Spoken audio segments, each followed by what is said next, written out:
พูนทุกคนสนามกอล์ฟที่เขาเจ้าเฮ็ดบ่กว้างๆน่าจะบ่ต่ำกับระดับ5-6,000 ล้านบาทสำหรับสนามกอล์ฟตัวนี้ที่เขาเจ้าเฮ็ดไปดีครับบรรยากาศยามเช้าวันจันทร์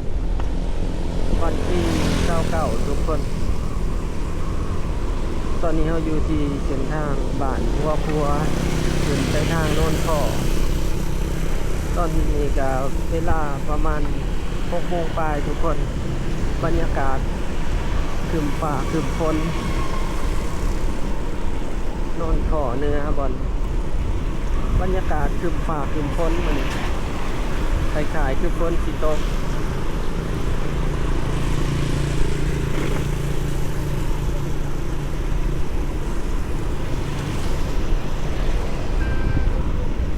ก็สิพาทุกคนออกไปทาง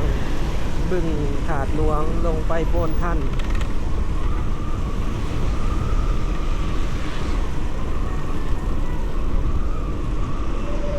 บรรยากาศที่คือฝนสิตกแต่บ่าวแม่นไส้นี่รู้สึกบ่อยากดีเลยตอนนี้รู้สึกเจ็บท้อง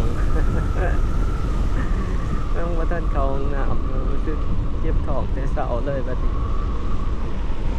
จะได้เนาะบัด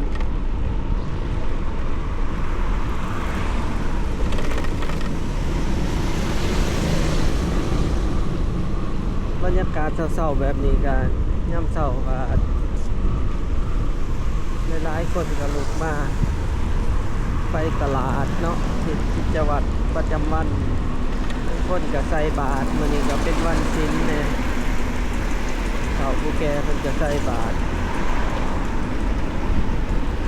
โอ้เจ็บท้องทุกคนหาห้องน้ำเขายากเลยยามเศร้าๆแบบนี้คือปั๊มเขาเจ้ากับปั๊มกับมีห้องน้ำบางปั๊มกับบ่มีไปเข้าตลาดได้แล้ว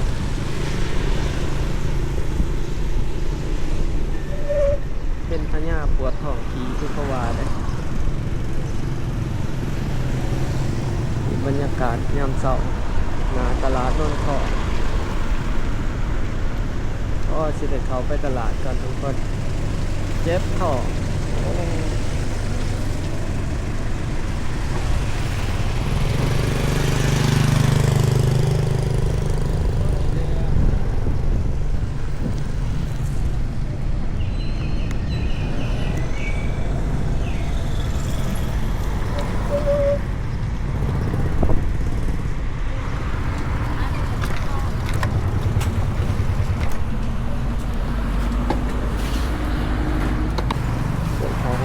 ก็แล้วเนี่ยมีห้องน้ำมาอยู่ไหนมีไปทางไหนเดบอลดอกไผ่เห็นบ่เขาไผ่กล้วยไผ่โฟมไผ่จอกดีด้วยนะอ๋อเด้ไปกันต่อทุกคนเจ็บท้องแต่เช้าโอ้มันก็เป็นบรรยากาศหน้าตลาดนนท์ขอ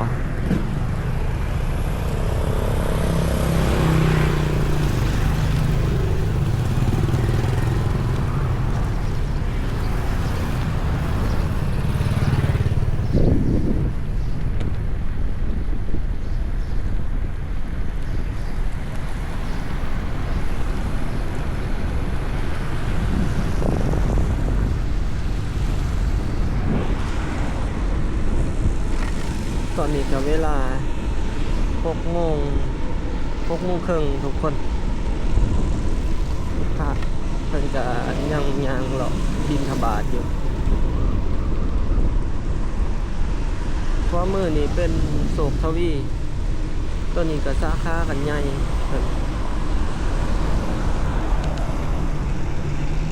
มีโศกทวีมีอเมซอนบอนโน่นข้อต่อกับโน่นวายโน่นวายคำสวัสดิ์เขตนี้ก็กำลังมีห้องแถวหลายบอนสร้างขึ้นก็สิมีโรงเรียนมัธยมกว่ามือช่วงนี้ก็โรงเรียนก็เริ่มพักแล้วทุกคน โรงเรียนอยู่ในนครหลวงเวียงจันทร์กันนำเข้าครูบาเพิ่นบอกบิณฑบาต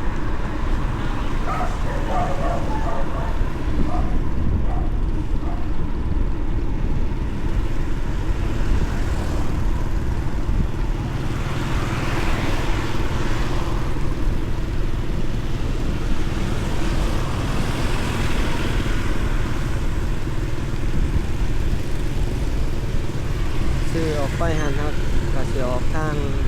สมสง่าเฮาสิเลี้ยวขวาไปทางโนนวายไปซื่อๆนี่ก็ออกดงคำสร้างแต่เฮาสิไปเข้าทาง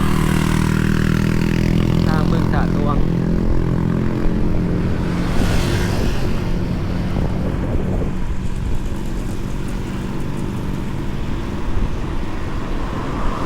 เดี๋ยวสิพาทุกคนลงไปเส้นทางที่เขาเจ้าเฮ็ดยังบ่แล้วในเส้นบึงถาดหลวง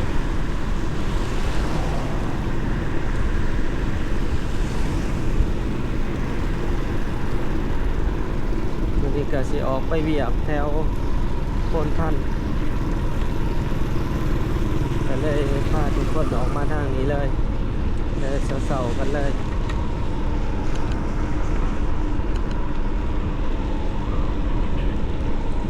คำสวัสดิ์สายมือกับเป็นทางเขาสถานีรถไฟเวียงจันทร์คำสวัสดิ์ปัจจุบันนี้คนใส่รถไฟคำสวัสดิ์นี่ก็บ่ค่อยหลายทุกคนหนึ่งมาหลายคนก็บ่ฮู้อันที่สองก็เที่ยวรถไฟมันหน่อยเดี๋ยวนี้มันมีแต่ยามแรงรถไฟออกไปกรุงเทพ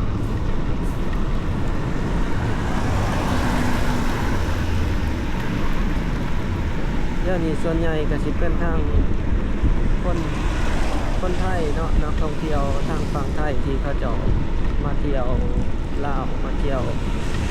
เป่าไม้เขาส่วนใหญ่ก็ไปเมืองเฟื่องกับวังเวียงแล้วเขาเจ้าก็ขี่รถไฟมาลงเขาก็สิเข้าไปทางบึงถาดหลวงทุกคนเดี่ยวทัวร์เข้าไปก่อนเลยไปซื่อๆกับไปทางดงคำสร้าง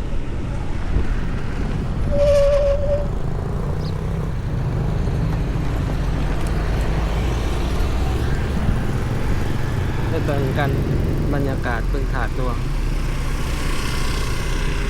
โอ้สายมือนี่ก็มีการก่อสร้างตึกเพิ่มขึ้นอีกตึกหนึ่ง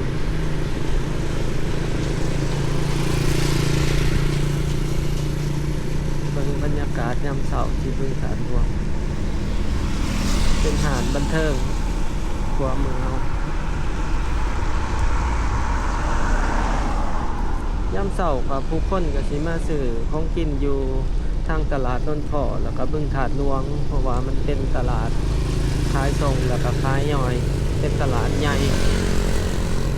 หมูเห็ดเป็ดไก่จีนครบคือว่าเป็นตลาดที่กระจายสินค้าให้กับแม่ค้าพ่อค้าสาวขายในเขต3 เมืองนะ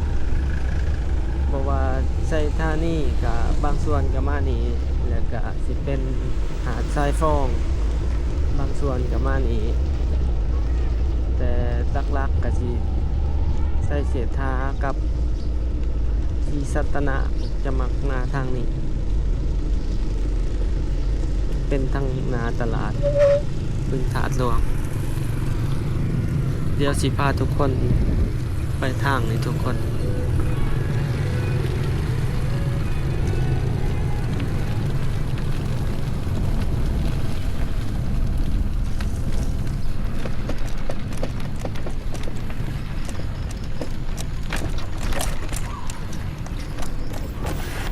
พาทุกคนเข้ามาทางที่เขาเจ้าเฮ็ดยังบ่แล้ว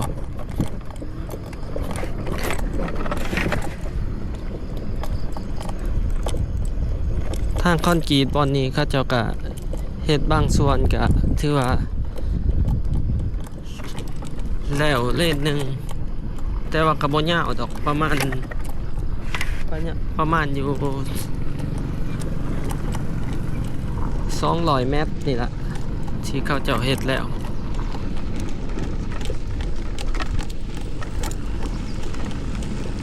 แต่เขาเจ้ายังบ่ทันเปิดให้เที่ยวเพราะว่าเขาเจ้าขี่ไปทางนั้นยังเห็นเขาเจ้าเฮ็ดสนามกอล์ฟอยู่ทุกคนเขาเจ้าเฮ็ดสนามกอล์ฟยังบ่แล้วเขาเจ้าก็เลยบ่ทันเปิดเส้นทางนี่เพราะว่ามันยังมีรถบรรทุกเขาเจ้าขนดินเขาไปเติมคอนโดอพาร์ตเมนต์ตอนนี้ยังวางบ่ทันมีคนเขาอยู่3 ตึก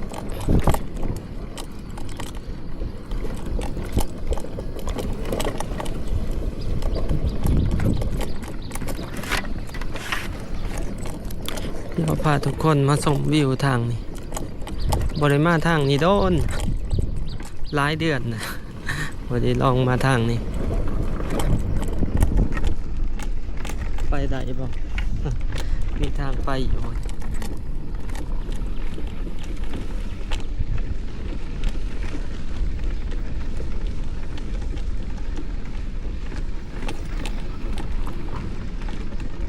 บรรยากาศบึกถาดหลวงเงียบ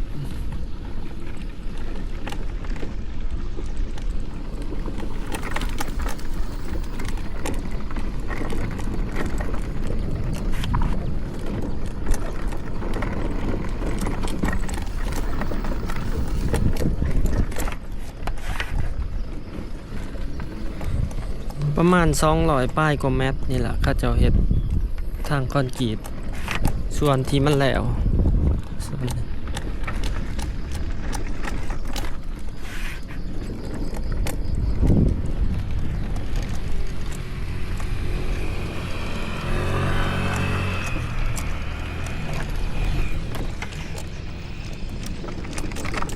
โอ้น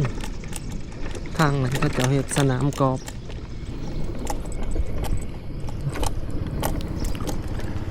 กว้างขนาดสนามกอล์ฟเขาจะเห็นจะประมาณบ่ต่ำกว่า10 เฮกตาร์เฉพาะสนามกอล์ฟ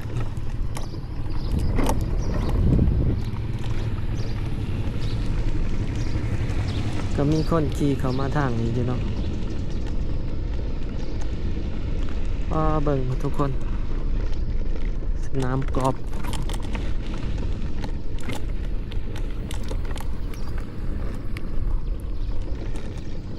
เดี๋ยวพาทุกคนจอดเบิ่งสนามกอล์ฟนี่ก่อนเฉพาะเขาจะเฮ็ดบ่แล้วจักเทื่อกว้างขนาดนี้เลย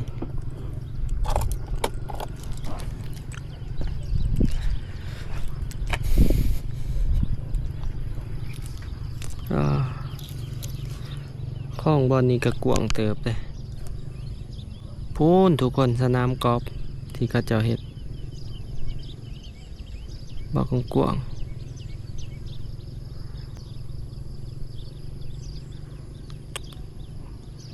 น่าจะกาย10 เฮกตาร์แต่สัมเพาะทางนี้มันก็ประมาณอยู่ เกือบ10ละทางนั้นไปอีกน่าจะบ่ต่ำกว่า30-40 เฮกตาร์เฉพาะสนามกอล์ฟจักสิว่าจักลุมเนาะบ่เคยตีกอล์ฟจักเทื่อก็สิบ่ฮู้ปานใดทุกคนเห็นบอกเขาจะปลูกต้นพร้าวเรียนแต่ก่อนมันเป็นแผนแบบมีตึกเด้นี่เขาเจ้าน่าจะเปลี่ยนแผนบ่นี่เขตนี่โอ้เขาจะเฮ็ดเป็นไหลทางเรียบคลองเห็นบอกเขาจะปลูกต้นพร้าว2 ด้านแล้วก็มีเส้นทางเรียบกลางต้นพร้าวเรียบคลองตัวนี้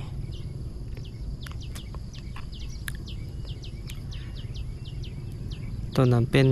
คอนโด เขาเจ้าสร้างแต่ปี 2014 ปัจจุบันนี้ก็เปิดมา10 กว่าปีละสำหรับคอนโดที่หลายๆตึกตัวนั้นแต่ส่วนใหญ่ก็สิเป็นชาวต่างชาติที่อยู่ในหันคนลาวก็น้อย บางคนก็ซื้อไว้สำหรับเศรษฐีผู้ที่เขาจะมีเงินหลายเขาเจ้าก็ซื้อไว้มานอนพักหลินซื่อๆกันว่าคนลาวก็น้อยทุกคนส่วนใหญ่จะเป็นชาวจีนเกาหลีที่มาซื้อคอนโดเนี่ยบรรยากาศยามเช้ามื้อนี้อากาศดีขนาด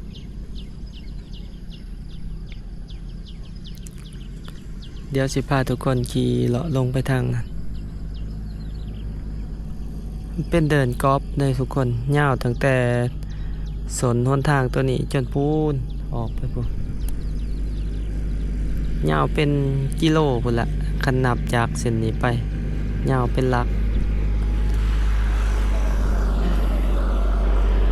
โอ้คนงานมาเฮ็ดเวียกที่นี่ก็อาบังคลาเทศขี่รถเฮ็ดเวียกเดี๋ยวเลาะไปทุกคนเป็นเดินกอล์ฟนี่เขาจะเอาต้นใหม่ลงปลูก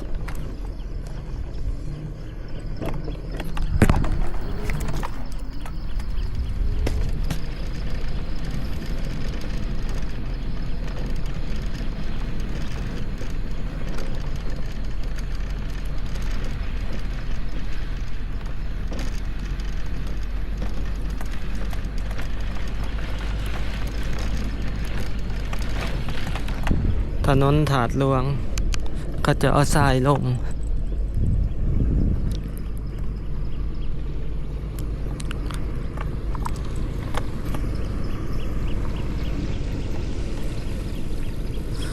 ถนนบ่อแก้ว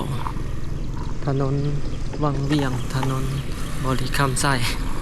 เอาใจสิต่างซื้อเดี๋ยวโทรศัพท์ซูมให้ทุกคนเบิ่งมุมนี่สนามกอล์ฟเติมเฮ็ดทางให้ทุกคนว่าเขาจะเอาหินเอาทรายเข้ามาแล้วก็มากองไว้แถบนี้แหละ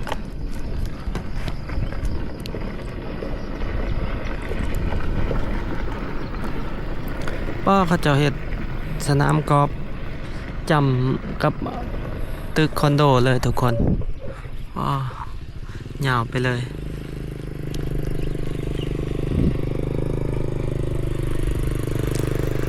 ใส่ทึ่นมหาศาลเลยเฮ็ดสนามกอล์ฟนี่เขาจะค้นดินเป็นปีเป็นเมินคันรถพุ่นน่ะ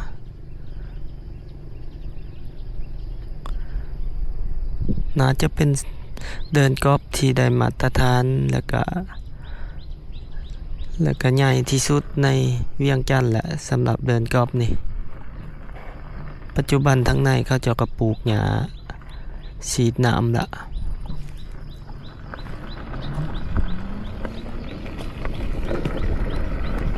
เดินกอล์ฟตัวนี้นะจะได้ใส่ในซีเกมต่อไป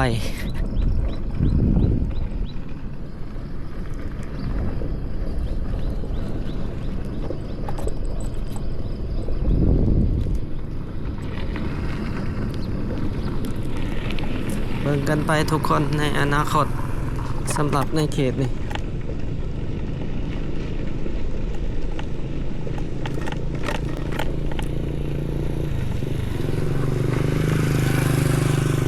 เดี๋ยวมาชมวิวบอลนี้กัน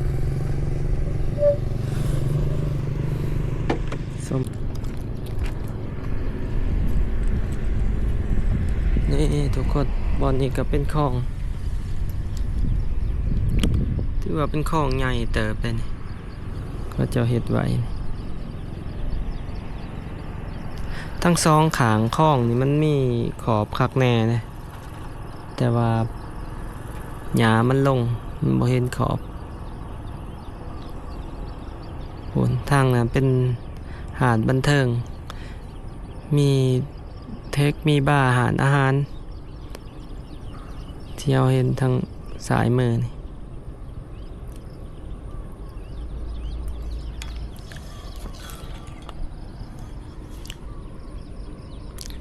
ปูน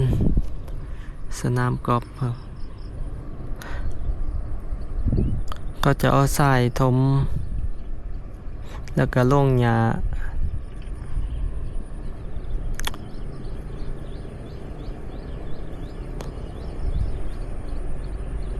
หลายพันล้านบาทเติบน่าจะบ่ต่ำกับระดับ5-6,000 ล้านบาทสำหรับสนามกอล์ฟตัวนี้ที่เขาเจ้าเฮ็ด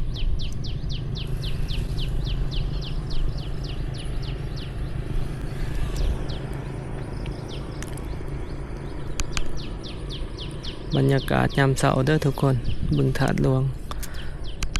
มุมนี้ก็บ่ได้เข้ามาโดนแต่ทุกคนหลายเดือนละเพราะว่าทางมันยังบ่แล้วมื้อนี้ก็มีโอกาสมาทางนี้เลยพาทุกคนได้เบิ่งเส้นทางนี้เดี๋ยวเราก็สิขี่รถออกไปทางพ้นท่านทุกคน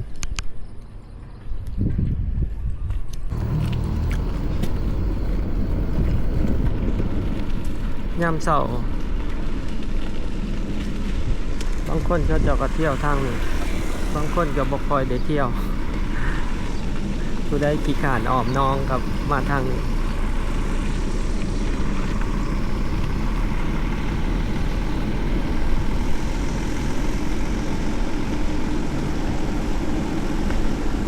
ช่วงนี้เวียงจันทน์กับช่วงบ่ายๆก็ถือว่าร้อนหลายบ่ฮู้ว่ามื้อนี้จะเป็นมื้อฝนตกมื้อสุดท้ายของเดือนนี้หรือบ่แหละ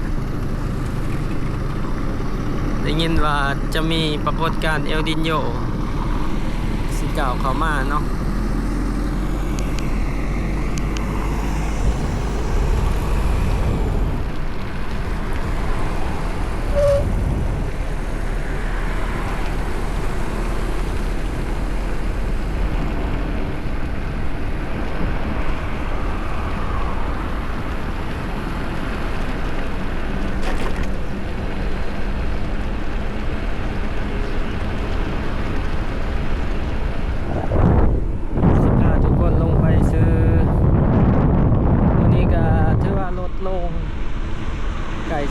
7 โมงแล้วรถยังบ่ทันหลายเพราะว่าหลายๆโรงเรียนเขาจะว่าพักแหละเริ่มพักแล้วก็เฮ็ดให้เขาเจ้าก็บ่ตื่นเช้าหลายพ่อแม่ผู้ปกครองนักเรียนก็สิบ่เร่งด่วนปานใด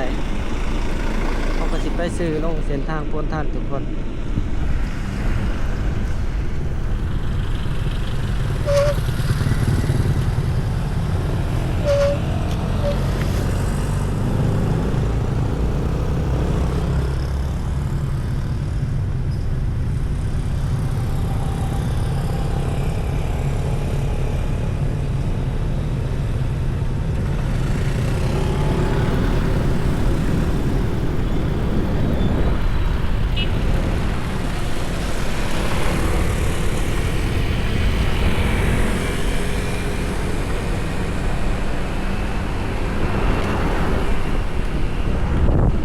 เป็นถนนเส้นพ้นท่านลงไปลงปลาด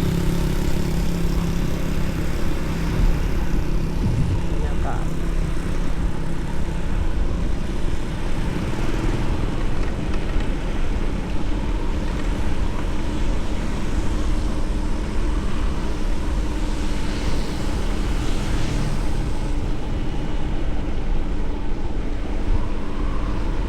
บรรยากาศยามเสาร์ในเส้นทาง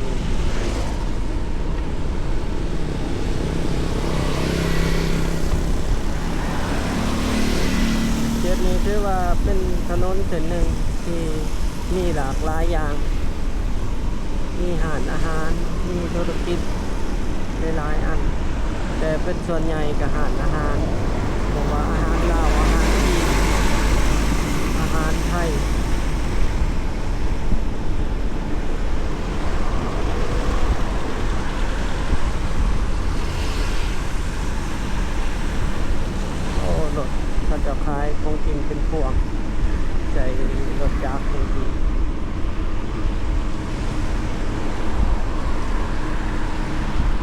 นนี้ก็สิเป็น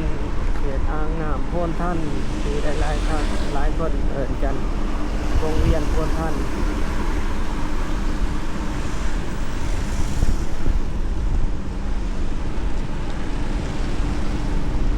ก็สิมีวิทยาลัยรัตนบริหารธุรกิจ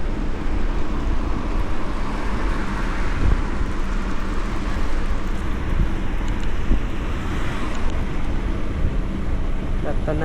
บริหารธุรกิจนี่แต่ก่อนเป็นวิทยาลัยที่ดังและผู้ใดก็อยากเรียนก็เป็นวิทยาลัยค่อนข้างว่าไฮโซในเวียงจันทน์แต่ก่อนสมัย10 ปีก่อนคือว่าเท่ผู้ใดเรียนรัตนอาแบก